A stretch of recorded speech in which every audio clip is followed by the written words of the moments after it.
Hello friends, मेरे channel पे आपका स्वागत है। मैं रवि प्रकाश सिंह, कंप्यूटर टीचर कम वेब डेवलपर। आज मैं आपके साथ national institute of electronics and information technology द्वारा कराए जाने वाले कोर्स ओ लेवल आईटी, जो कि non formal course foundation level का है आईटी सेक्टर के अंदर, जिसका कोड M2R5 है, उसके second paper web designing and publishing के HTML बेसिक्स टॉपिक के सब टॉपिक्स के बारे में डिस्कस करूंगा। इससे पहले भी मैंने 2-3 वीडियो में इससे रिलेटेड कुछ टॉपिक्स के बारे में डिस्कस किया है, जिसका लिंक मैं इस वीडियो के डिस्क्रिप्शन में दे दूंगा, जिससे आप उन सभी टॉपिक्स को जो प्रीवियसली मेरे द्वारा डिस्कस किए गए हैं उनको देख सकें और वहाँ से अपने स्टडी को कंप्लीट कर पाएँ। तो चलिए आज हम जो है नए टॉपिक को लेके और अपनी इस वीडियो को स्टार्ट करते हैं। तो जो हमारा जो पहला टॉपिक है वो है स्टार्ट एन HTML डॉक्यूमेंट। किसी भी HTML डॉक्यूमेंट को कैसे कंटिन्यू करें, डॉक्यूमेंट को कैसे क्रिएट करें, उसके बारे में हम जानेंगे। तो प्रीवियसली वीडियो में मैंने आपको एक छोटा सा प्रैक्टिकल करके दिखाया था कि एक basic particular syntax HTML file का क्या होता है, उसमें कौन कौन से बेसिकली एलिमेंट्स का हम इस्तेमाल करते हैं नॉर्मल कोई भी वेब पेज क्रिएट करने के लिए। तो जो भी आपका विजुअल कंटेंट होता है उस वीडियो में भी मैंने डिस्कस किया था कि सारा का सारा कंटेंट क्या होता है, आपका बॉडी के अंदर होता है। और सिंपली मैंने बॉडी के अंदर एक टेस्ट कंटेंट को डाल के उसको जो है क्लोज कर दिया था और इसके बाद उसको ओपन किया था, तो वो ब्राउजर में क्या हुआ था, डिस्प्ले हो गया था। इसके बाद हम नेक्स्ट, हाँ ये वाला बता देता हूँ आपको, how can turn on WordPad text wrapping. तो यहाँ पे टेस्ट रैपिंग कैसे हम क्या करेंगे, टर्न ऑन करें।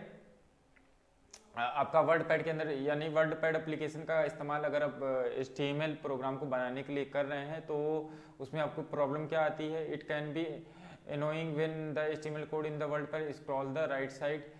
तो स्क्रॉल करने पे क्या होता है, right sided of the screen and you can turn on the text wrapping feature to keep your code in view at all time. तो क्या होता है, डिफ़ॉल्ट रूप से राइट साइड में स्क्रॉल हो जाता है, तो इसको बंद करने के लिए आप टेस्ट रैपिंग फीचर को क्या कर सकते हैं,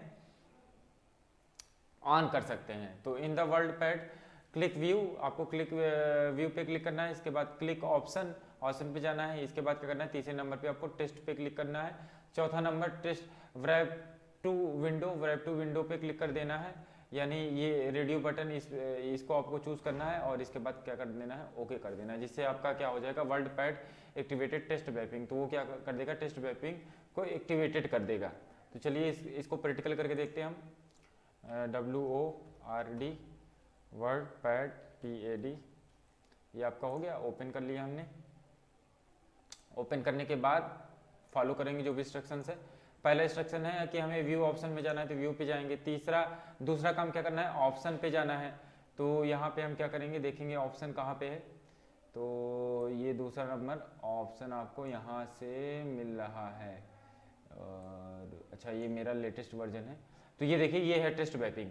तो लेटेस्ट वर्जन में यानी मैं operating system Windows 10 pro work station पे काम कर रहा हूँ, तो इसमें जो वर्ल्ड का जो वर्जन है वो भी क्या है, अपग्रेडेड है। और ये वाला जो आपने जो है पिक्चर में देखा वो क्या है, पुराना वर्जन था।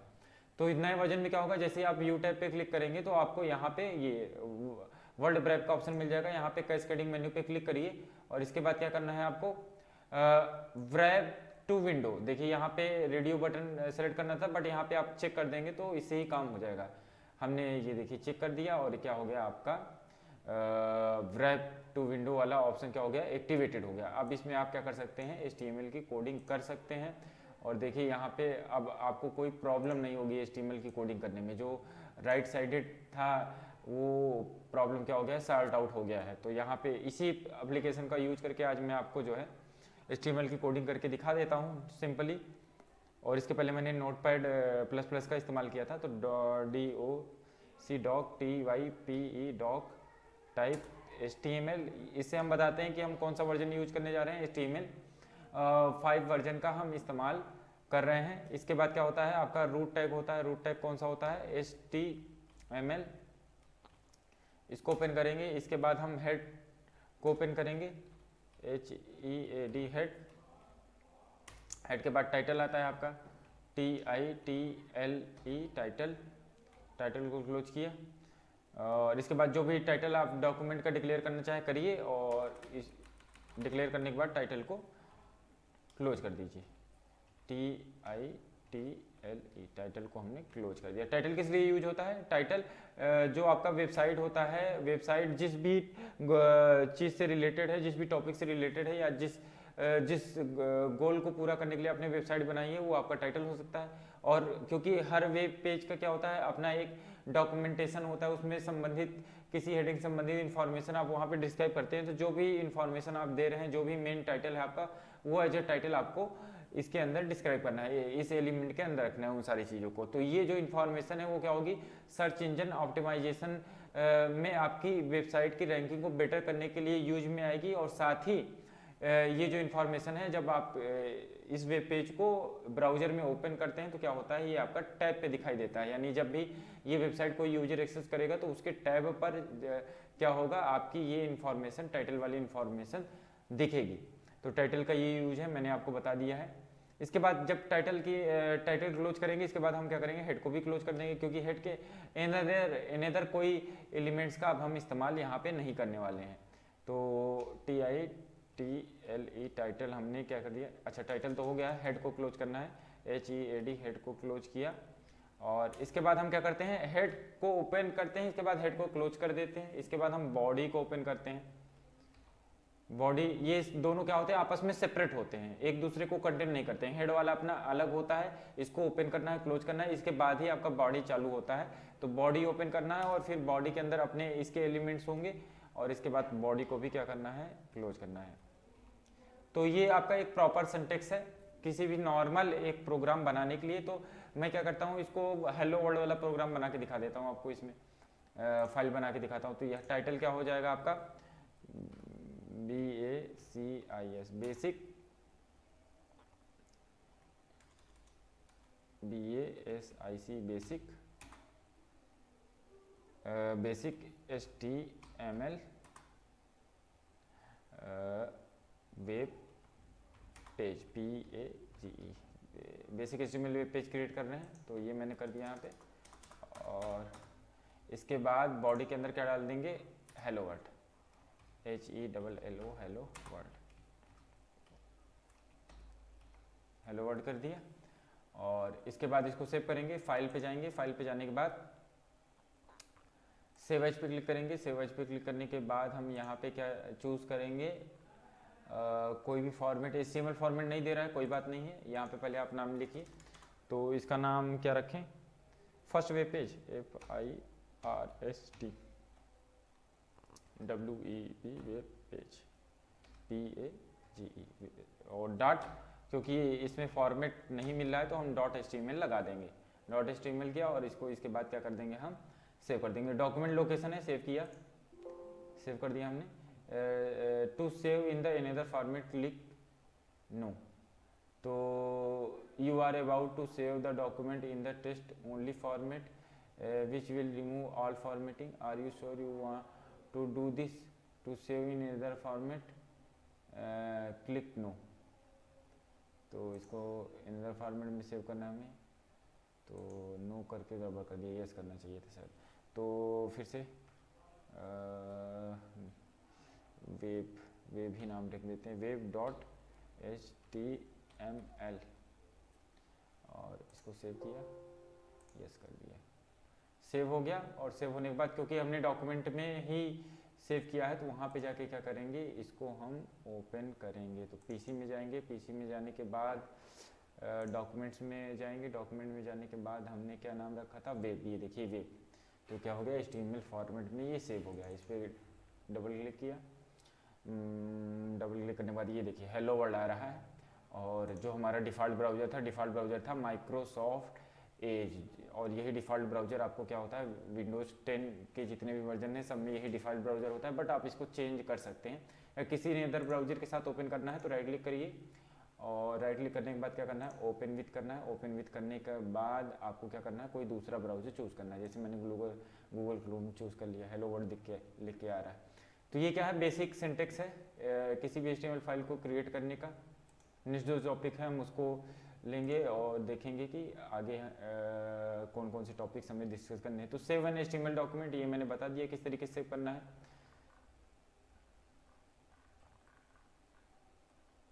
What is the difference between the HTML and HTML extension. तो HTML जो आपका क्या है एक्सटेंशन है, ये HTML फाइल का होता है नॉर्मली, ज़्यादातर यही वाइडली यूज होता है, बट HTML भी कुछ लोग यूज करते हैं और ये भी क्या है पूरी तरह से वैलिड है, शॉर्ट फॉर्म है HTML का। तो पहले क्या होता था, the shorter HTML extension is left over the early pre Windows days when file name could have only 3 character file extension.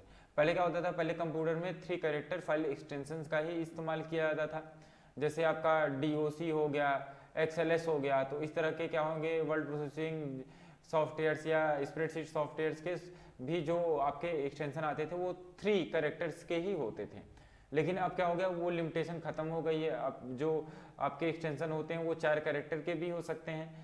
तो इस वजह से क्या होता है, अब वाइडली .html का ही यूज होता है, हम शॉर्ट फॉर्म जल्दी यूज नहीं करते हैं। बट ये क्या है पूरी तरह से वैलिड है, अगर आप इसका इस्तेमाल करते हो तो ब्राउजर क्या होगा, इसको एग्जीक्यूट करेगा, प्रोसेसिंग करेगा, इसकी कोई इशू नहीं आएगी। लेकिन कोशिश यही करनी चाहिए कि हम .html यानी पूरा ही नाम लिखें। इसके बाद आगे चलते हैं इसको, अच्छा इसको पूरा डिस्क्राइब ही कर दूं। Some Windows based program still default to HTML extension, today's computer can handle longer file name and extension, so 3 character limitation is no longer an issue. तो 3 कैरेक्टर का कोई जो है उसका कोई इशू नहीं है, आप 4 कैरेक्टर या 3 कैरेक्टर कोई भी डिस्क्राइब कर दीजिए। तो आपके जो कंप्यूटर आ रहे हैं उसमें क्या है, 4 कैरेक्टर वाले जो एक्सटेंशन है उसका भी सपोर्ट है, तो कोई ऐसा इशू नहीं है। While web browser and server can read either extension, और जो सर्वर और ब्राउजर हैं वो दोनों तरह के आपके जो एक्सटेंशन है उसको रीड कर सकते हैं, सक्षम है इस चीज़ में।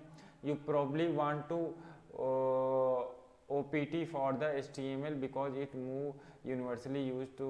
कोशिश हमें ये करनी चाहिए कि हम HTML का ही यूज करें, क्योंकि ये क्या होता है सब जगह वाइडली या यूनिवर्सली क्या हो रहा है, यूज हो रहा है। Next, what make a good file name for the web page. किसी भी वेब पेज का एक अच्छा नाम कैसे रखें, तो उसको भी समझ लेते हैं। When naming a file it is a good idea to keep the name simple so that you can easily remember it. तो आप क्या करें, किसी भी वेब पेज का कोई बड़ा बड़ा नाम न रखें, शॉर्ट में नाम रखें जिससे आप उसको आसानी से याद रख सकें। और it and locate it again later, जिससे कि आप उसको बाद में एक्सेस भी कर सके, लोकेट कर सके उसको। In addition because you need to type file name when creating hyperlinks, it is best to use a name that related to the page you are designing. तो हमें शॉर्ट नेम इसलिए भी रखना चाहिए क्योंकि हम क्या करते हैं, जब अपने वेब पेजेस के लिए या दूसरे किसी वेब पेज में होम पेज के लिए क्या करते हैं, हाइपरलिंक्स बनाते हैं। तो हाइपरलिंक्स में पूरा फाइल का नाम डिस्क्राइब करना होता है, पूरा पाथ भी डिस्क्राइब करना होता है। तो ऐसे कंडीशन में आपको अगर शॉर्ट नेम रहेगा तो टाइप कम करना पड़ेगा, नाम बड़ा रहेगा तो टाइप ज़्यादा करना पड़ेगा। और ज़्यादा बड़ा नाम है तो हो सकता है कि एक आध दो अल्फ़ाबेट्स के मिस्टेक से आप क्या कर जाएं, एरर कर जाएं किसी भी हाइपरलिंक के पाथ को डिस्क्राइब करने में। तो इस वजह से हमें नाम क्या करने चाहिए, वेब पेजेस के छोटे ही रखने चाहिए, शॉर्ट ही रखने चाहिए, कोशिश यही करनी चाहिए। For example, if you are creating a page that list the contact information for your company. तो यहाँ पे एग्जांपल के माध्यम से बता रहा है कि अगर आप कोई वेब पेज क्रिएट कर रहे हैं जिसमें क्या है कॉन्टैक्ट इन्फॉर्मेशन है, उसकी लिस्ट है, कंपनी की लिस्ट है, the file name for that page might be contact.html। तो उस फाइल का नेम हमें contact.html रखना चाहिए। It is also a good idea to keep your web page file in one folder. तो ये एक अच्छा आइडिया है कि इसे आप करें, इस वेब पेज को एक फाइल के रूप में या एक फोल्डर के रूप में, and give the folder name, एक फोल्डर के अंदर रख सकते हैं और कि जो भी फोल्डर बनाएंगे उसका आप फोल्डर नेम रखिए। क्लियरली आइडेंटिफाई द कंटेंट, जिससे कि उस फोल्डर का नाम भी क्या होना चाहिए, कॉन्टैक्ट। जैसे यहाँ पे कॉन्टैक्ट का कॉन्टैक्ट से रिलेटेड क्या है, वेब पेजेस है, तो आप कॉन्टैक्ट टाइप का फोल्डर बना के उसके अंदर इसको कंटेंट कर सकते हैं, जिससे कि आप उसको बाद में आसानी से आइडेंटिफाई कर पाएँ, एक्सेस कर पाएँ दोबारा।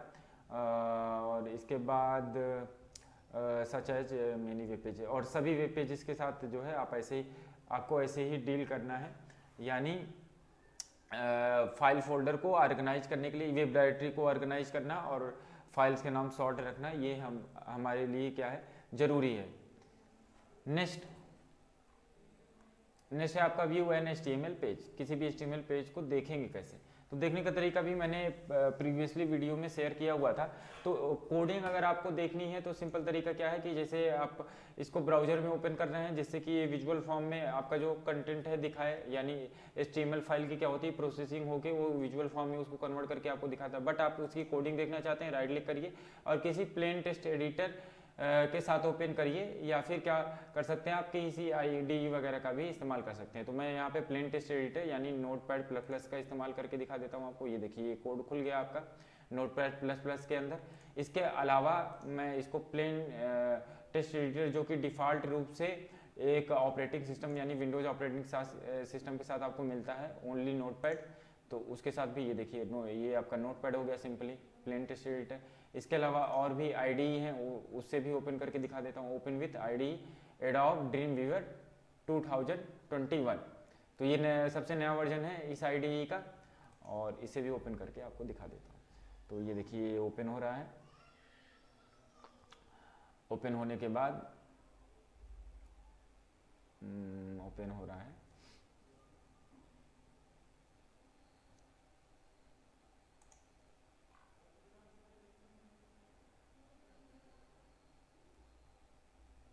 कुछ ज़्यादा ही टाइम ले रहा है। चलिए तब से कुछ और टॉपिक्स के बारे में हम डिस्कस करते हैं जब तक ये ओपन नहीं हो जाता, क्योंकि ये हैवी, ये देखिए डिस्प्ले हो गया है।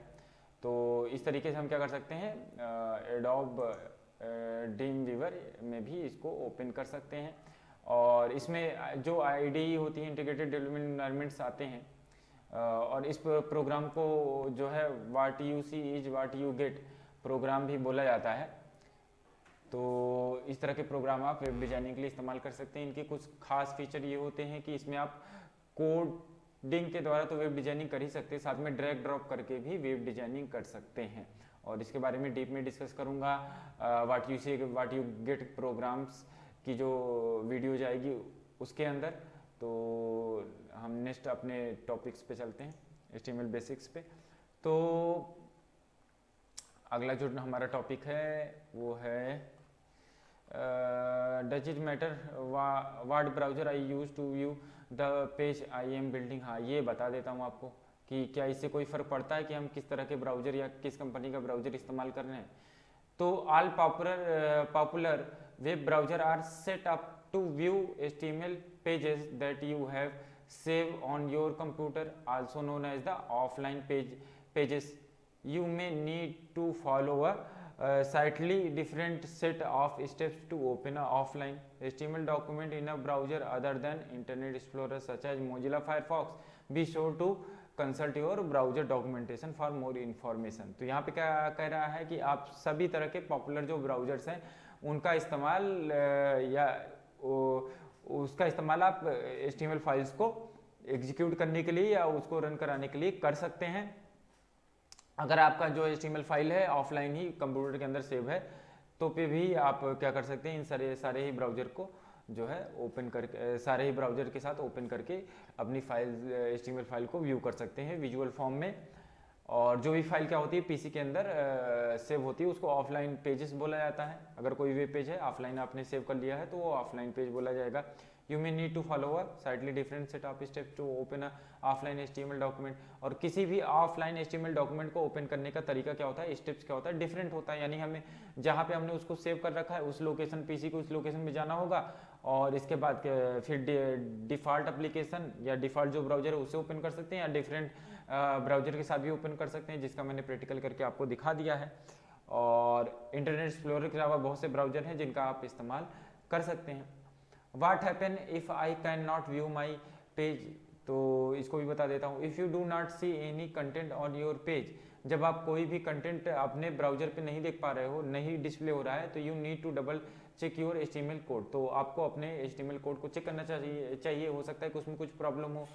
Make sure your document use correctly paired, और ये चेक करना चाहिए कि आपके डॉक्यूमेंट क्या हो, करेक्टली क्या हो, पेयर्ड हो, यानी प्रॉपरली टैग्स को ओपन एंड क्लोज किया गया हो, and HTML code to make sure everything is correct. हाँ, और उसमें चेक कर लीजिए कि सारी चीज़ें क्या है, सही तरीके से पेयर्ड है और करेक्ट है, और जो भी ब्लॉक लेवल एलिमेंट्स हैं उनके अंदर के जो एलिमेंट्स हैं वो अच्छे से नेस्टेड हो, सही तरीके से नेस्टेड हो, प्रॉपरली नेस्टेड हो, और जो फाइल का एक्सटेंशन है, जो आपके फाइल का एक्सटेंशन है वो क्या होना चाहिए, डिफ़ॉल्ट रूप से .htm डॉट या HTML होना चाहिए। अगर डिफरेंट एक्सटेंशन है तो भी आपका जो है कोई भी कंटेंट आपके ब्राउजर पे नहीं दिखाई पड़ेगा। इसके बाद है ऐड अ डॉक्यूमेंट डिक्लेरेशन। तो इस सेक्शन में आपसे केवल इतना बताऊंगा कि आपको लंबा चौड़ा डिक्लेरेशन करने की जरूरत नहीं है, क्योंकि हम HTML5 वर्जन का इस्तेमाल कर रहे हैं। तो आप किसका इस्तेमाल कर सकते हैं, explanation mark doc type HTML का इस्तेमाल कर सकते हैं, और इसके द्वारा क्या होगा, ब्राउजर को पता चलेगा कि आप HTML5 वर्जन का यूज कर रहे हैं। तो इसके बारे में मैं ज़्यादा डीप में डिस्कस नहीं करूँगा, इसको स्किप करते हैं। तो हाँ, थोड़ा सा ये बता देता हूँ कि पहले के जो वर्जन थे उसमें लंबा चौड़ा हमें क्या करना पड़ता था, डिस्क्रिप्शन डालना होता था कि हम कौन से HTML वर्जन का इस्तेमाल करते थे। देखिए अब यहाँ पे ऐड करेगा, ये देखिए ये doc type HTML public W3 AC DTD HTML 4.01 transitional EN single language का पता चल रहा है, और W3 ORG TR। तो ये पूरा क्या होता है, लंबा चौड़ा क्या होता है, डॉक्यूमेंट डिस्क्रिप्शन डालना होता था, जो कि HTML5 के अंदर रिमूव कर दिया गया है। तो ऐसा लंबा चौड़ा स्टेटमेंट डिस्क्रिप्शन डालने की ज़रूरत नहीं है आपको। You version of HTML should I use, तो इसके बारे में डिस्कस नहीं करेंगे, क्योंकि हमें क्या करना है, HTML5 वर्जन का यूज करना है।